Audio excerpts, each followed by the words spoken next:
ಗೆಲುವಿನ ಹಿಂದೆ ಮೋದಿಜಿಯವರು ಈ ದೇಶಕ್ಕೆ ಮಾಡಿದ ಅಭಿವೃದ್ಧಿಯ ಹಿನ್ನೆಲೆ ಇದೆ. ವಿಶ್ವೇಶ್ವರ ಹೆಗಡೆ ಕಾಗೇರಿ 2024 ಲೋಕಸಭಾ ಚುನಾವಣೆಯಲ್ಲಿ ಬಿಜೆಪಿ ಅಭ್ಯರ್ಥಿ ವಿಶ್ವೇಶ್ವರ ಹೆಗಡೆ ಕಾಗೇರಿ ಅವರು ಗೆಲುವು ಸಾಧಿಸಿದ್ದಾರೆ. ಗೆಲುವಿನ ಬಳಿಕ ಕುಮಟಾದಲ್ಲಿ ಮಾಧ್ಯಮದವರಿಗೆ ಮೊದಲ ಪ್ರತಿಕ್ರಿಯೆ ನೀಡಿದ ಸಂಸದ ವಿಶ್ವೇಶ್ವರ ಹೆಗಡೆ ಕಾಗೇರಿ ಅವರು, ನನ್ನ ಗೆಲುವಿನ ಹಿಂದೆ ಮೋದಿಜಿಯವರು ಈ ದೇಶಕ್ಕೆ ಮಾಡಿದ ಅಭಿವೃದ್ಧಿಯ ಹಿನ್ನೆಲೆ ಇದೆ. ಇದನ್ನು ಮೆಚ್ಚಿ ಜನರು ನನಗೆ ಮತ ನೀಡಿ ಆಶೀರ್ವದಿಸಿದ್ದಾರೆ. ಆದ್ದರಿಂದ ಮೊದಲು ಮತದಾರರಿಗೆ, ಪಕ್ಷದ ಹಿರಿಯ ಕಿರಿಯ ಮುಖಂಡರುಗಳಿಗೆ ಹಾಗೂ ಕಾರ್ಯಕರ್ತರಿಗೆ ಕೃತಜ್ಞತೆ ಸಲ್ಲಿಸುವುದಾಗಿ ತಿಳಿಸಿದರು. ಕೇಂದ್ರ ಲೋಕಸಭಾ ಕ್ಷೇತ್ರಕ್ಕೆ 10 ಬಾರಿ ಶಿರಸಿಯವರೇ ಆಯ್ಕೆಯಾಗಿದ್ದು ವಿಶೇಷವಾಗಿದೆ. ಉತ್ತರ ಕನ್ನಡ ಲೋಕಸಭಾ ಕ್ಷೇತ್ರ ಭೌಗೋಳಿಕವಾಗಿ ಬಹಳಷ್ಟು ವಿಸ್ತಾರವಾಗಿದೆ. ಆದರೂ ಈ ಕ್ಷೇತ್ರದ ಚುನಾವಣಾ ಇತಿಹಾಸ ಗಮನಿಸಿದಾಗ ಇದುವರೆಗಿನ 17 ಚುನಾವಣೆಗಳಲ್ಲಿ 10 ಬಾರಿ ಶಿರಸಿ ಮೂಲದ ಅಭ್ಯರ್ಥಿಗಳೇ ಸಂಸದರಾಗಿ ಆಯ್ಕೆಯಾಗಿದ್ದು ಕಂಡುಬರುತ್ತದೆ. ಮೊದಲಿನಿಂದಲೂ ಜಿಲ್ಲೆಯ ರಾಜಕೀಯ ಕೇಂದ್ರದಂತೆ ಶಿರಸಿ ಇರುವುದು ಮತ್ತು ಪ್ರಮುಖ ರಾಜಕೀಯ ಪಕ್ಷಗಳ ಜಿಲ್ಲಾ ಕಚೇರಿ ಹಲವು ವರ್ಷಗಳಿಂದ ಇಲ್ಲಿಯೇ ಕಾರ್ಯನಿರ್ವಹಿಸುತ್ತಿರುವುದು ಇದಕ್ಕೆ ಕಾರಣವಾಗಿದೆ. ಲೋಕಸಭೆಯ ಮೊದಲ ಚುನಾವಣೆ 1952ರಲ್ಲಿ ನಡೆದಾಗ ಪಕ್ಕದ ದಕ್ಷಿಣ ಕನ್ನಡ ಜಿಲ್ಲೆಯ ಮಂಗಳೂರಿನ ಅಭ್ಯರ್ಥಿ ಜೋಕಿಮ್ ಆಳ್ವ ಆಯ್ಕೆಯಾಗಿದ್ದು 1957 ಮತ್ತು 1962ರಲ್ಲಿ ಅವರು ಪುನಃ ಲೋಕಸಭೆ ಪ್ರವೇಶಿಸಿದ್ದರು. ನಂತರ 1967ರ ಚುನಾವಣೆಯಲ್ಲಿ ಗೆದ್ದ ಹೆಸರಾಂತ ಚುಟುಕು ಕವಿ ಹಾಗೂ ಹೋರಾಟಗಾರ ದಿನಕರ ದೇಸಾಯಿ ಅವರು ಅಂಕೋಲಾದ ನಿವಾಸಿಯಾಗಿದ್ದರು. ಆಮೇಲೆ 1972ರಲ್ಲಿ ಆಯ್ಕೆಯಾದ ಬಾಲಕೃಷ್ಣ ವಿ. ಕುಮಟಾದವರು ಮತ್ತು 1977ರಲ್ಲಿ ಆಯ್ಕೆಯಾದ ಬಿ.ಪಿ. ಕದಂ ಕಾರವಾರದವರಾಗಿದ್ದರು. 1980ರಲ್ಲಿ ಈ ಕ್ಷೇತ್ರದಿಂದ ಲೋಕಸಭೆ ಪ್ರವೇಶಿಸಿದ ದೇವರಾಯ ನಾಯ್ಕ್ ಶಿರಸಿ ನಿವಾಸಿಯಾಗಿದ್ದರು. ನಂತರ 1985, 89 ಮತ್ತು 1991ರಲ್ಲಿ ಅವರು ಪುನರಾಯ್ಕೆಗೊಂಡಿದ್ದರು. ಆಮೇಲೆ 1996ರಲ್ಲಿ ಗೆದ್ದ ಅನಂತಕುಮಾರ್ ಹೆಗಡೆ ಕೂಡ ಶಿರಸಿಯ ನಿವಾಸಿಯಾಗಿದ್ದವರು. ಅನಂತಕುಮಾರ್ ಹೆಗಡೆ 1998, 2004, 2009, 2014, 2019ರಲ್ಲಿ ಪುನರಾಯ್ಕೆಗೊಂಡಿದ್ದರು. ಈ ಮಧ್ಯೆ 1999ರಲ್ಲಿ ಆಯ್ಕೆಯಾದ ಮಾರ್ಗರೆಟ್ ಆಳ್ವ ಕೂಡ ಶಿರಸಿ ನಗರದಲ್ಲಿ ಮನೆ ಹೊಂದಿದ್ದಾರೆ ಎನ್ನುವುದು ಗಮನಾರ್ಹವಾಗಿದೆ.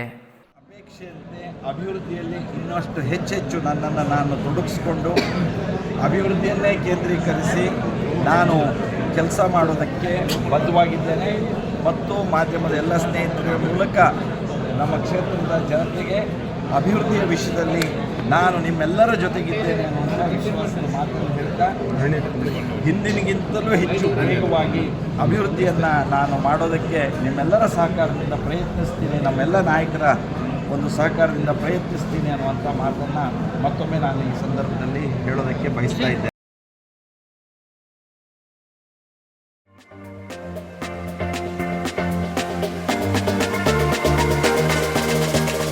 ಜನ್ಮದಿನದ ಶುಭಾಶಯಗಳು. Canara DCC bank limited Sirsi ಇದರ ಅಧ್ಯಕ್ಷರು, ಯಲ್ಲಾಪುರ ಮುಂಡಗೋಡು ವಿಧಾನಸಭಾ ಕ್ಷೇತ್ರದ ಜನಪ್ರಿಯ ಶಾಸಕರೂ ಆಗಿರುವ ಸನ್ಮಾನ್ಯ ಶ್ರೀ ಶಿವರಾಮ್ ಎಂ ಹೆಬ್ಬಾರಿಯವರಿಗೆ 67ನೇ ವರ್ಷದ ಹುಟ್ಟುಹಬ್ಬದ ಹಾರ್ದಿಕ ಶುಭಾಶಯಗಳು. ದೇವರು ತಮಗೆ ಹೆಚ್ಚಿನ ಆಯುರಾರೋಗ್ಯ ಭಾಗ್ಯವನ್ನು ನೀಡಿ ರಾಜಕೀಯ ಹಾಗೂ ಸಹಕಾರಿ ಕ್ಷೇತ್ರದಲ್ಲಿ ಉನ್ನತ ಸ್ಥಾನಮಾನಕ್ಕೆ ಏರಿ ಇನ್ನೂ ಹೆಚ್ಚಿನ ಜನಸೇವೆ ಮಾಡುವ ಅವಕಾಶ ಸಿಗುವಂತಾಗಲಿ ಎಂದು ಈ ಹುಟ್ಟುಹಬ್ಬದ ಶುಭ ಸಂದರ್ಭದಲ್ಲಿ ಶುಭ ಹಾರೈಸುವ ಆಡಳಿತ ಮಂಡಳಿಯ ಎಲ್ಲ ಸದಸ್ಯರು ಹಾಗೂ ಸಮಸ್ತ ಸಿಬ್ಬಂದಿ ವರ್ಗ. ಕೆನರಾ ಡಿಸಿಸಿ ಬ್ಯಾಂಕ್ ಲಿಮಿಟೆಡ್, ಪ್ರಧಾನ ಕಚೇರಿ, ಶಿರಸಿ, ಉತ್ತರ ಕನ್ನಡ.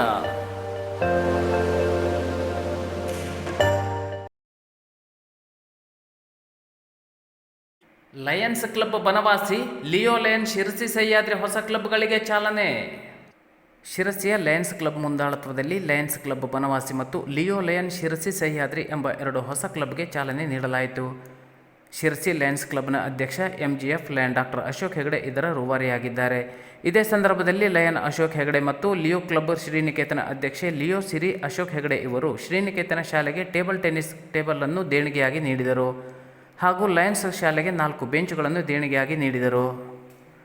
ಕಾರ್ಯಕ್ರಮದಲ್ಲಿ ಅಂತರ್ಜಿಲ್ಲೆ 317 ಇದರ ಅಧ್ಯಕ್ಷ PMGF ಲಯನ್ ರಾಜಶೇಖರಯ್ಯ ಅವರ ಪತ್ನಿ lion Prema, district governor PMGF lion Earl Brito ಅವರ ಪತ್ನಿ lion Glenda Brito, district governor MGF lion Manoj Manek ಅವರ ಪತ್ನಿ lion Raksha, PMGF lion doctor Ravi Hegde ಹೂವಿನ ಮನೆ, lion Aishwarya Masurkar, lion Vinay Hegde, Leo district president Leo Imir Brito, Sirsi lions club ಅಧ್ಯಕ್ಷ MJF lion doctor Ashok Hegde, secretary lion Jyothi Ashwath Hegde, ಖಜಾಂಚಿ MJF lion Sharavathi Bhat, Leo club president Leo ಭುವನ Hegde, Leo ಶ್ರೀನಿಕೇತನ ಅಧ್ಯಕ್ಷ Leo ಸಿರಿ ಹೆಗಡೆ ಇವರುಗಳು ವೇದಿಕೆಯಲ್ಲಿ ಉಪಸ್ಥಿತರಿದ್ದರು.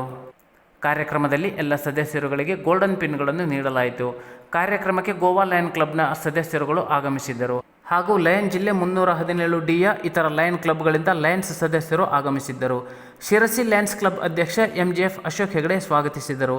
MJF ಲಯನ್ ರಮಾ ಪಟವರ್ಧನ್ ಕಾರ್ಯಕ್ರಮವನ್ನು ನಿರ್ವಹಿಸಿದರು. Club secretary lion Jyothi Ashwath Hegde ವಂದಿಸಿದರು.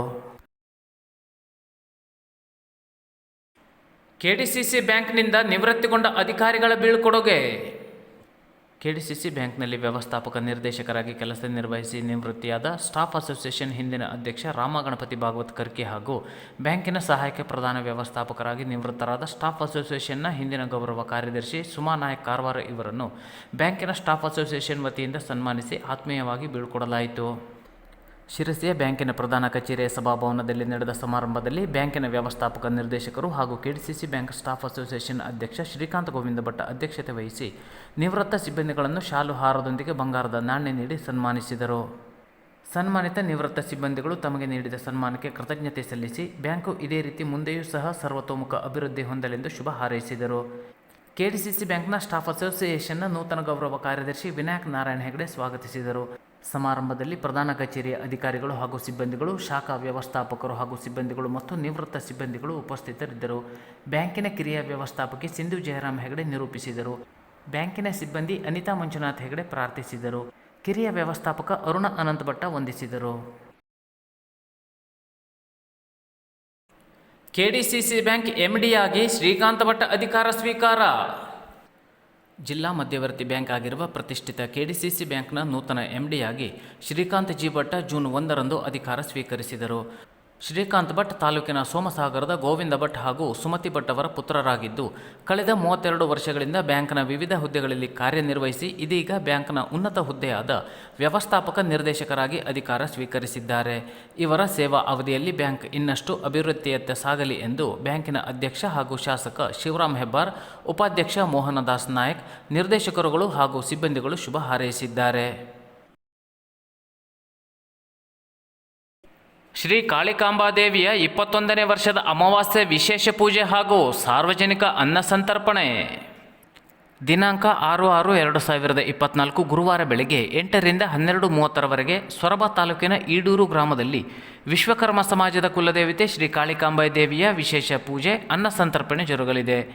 ವೇದಮೂರ್ತಿ ಶ್ರೀಕಾಂತ್ ಭಟ್ ಪೌರೋಹಿತ್ಯದಲ್ಲಿ ವಿಶೇಷ ಪೂಜೆ ಇತ್ಯಾದಿಗಳು ನೆರವೇರಲಿದ್ದು, ಬನವಾಸಿ ಹೊಳೆಮಠದ ಪೂಜ್ಯ ಶ್ರೀ ನಾಗಭೂಷಣ ಮಹಾಸ್ವಾಮೀಜಿಗಳು ದಿವ್ಯ ಸಾನ್ನಿಧ್ಯ ವಹಿಸಲಿದ್ದಾರೆ.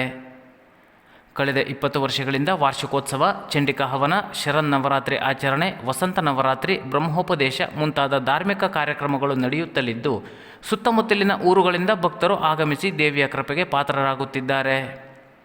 ಗುರುವಾರ ಅಮಾವಾಸ್ಯೆಯಂದು ಜರುಗುವ ಈ ಕಾರ್ಯಕ್ರಮಕ್ಕೆ ಸದ್ಭಕ್ತರು ಹೆಚ್ಚಿನ ಸಂಖ್ಯೆಯಲ್ಲಿ ಆಗಮಿಸಬೇಕೆಂದು ಶ್ರೀ ವಿಶ್ವಕರ್ಮ ಸಮಾಜ ವಿಕಾಸ ಸಂಸ್ಥೆ ಈಡೂರು ವಲಯ ಬನವಾಸಿ ಇದರ ಅಧ್ಯಕ್ಷರಾದ ಗೋಪಾಲ್ ಬಿ ಆಚಾರ್ಯ ಪ್ರಕಟಣೆಯಲ್ಲಿ ತಿಳಿಸಿದ್ದಾರೆ.